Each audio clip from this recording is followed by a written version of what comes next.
Hi, I'm Steph Mastoris. I'm head of the National Waterfront Museum here on the wonderful Swansea waterfront. I was born and brought up with my grandmother as well as my mother, and she was born and brought up in Swansea.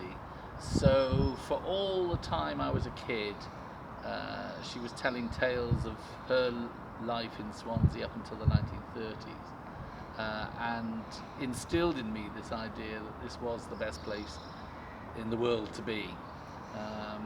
And so coming here to work in 2004, just before the National Waterfront Museum opened, it was a bit like Dylan Thomas's return journey.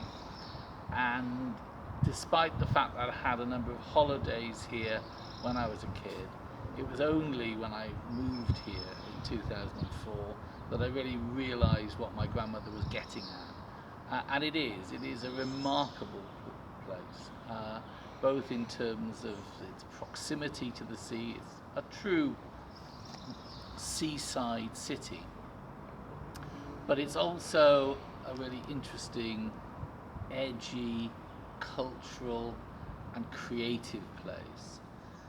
And we at the National Waterfront Museum have tried to match that in some respects and add to it by not just talking about Welsh industrial history over the last 300 or 400 years, but to also use this fantastic facility and these lovely buildings and this fantastic garden as a place for creativity, both in terms of arts, sciences and technologies, and in horticulture as well.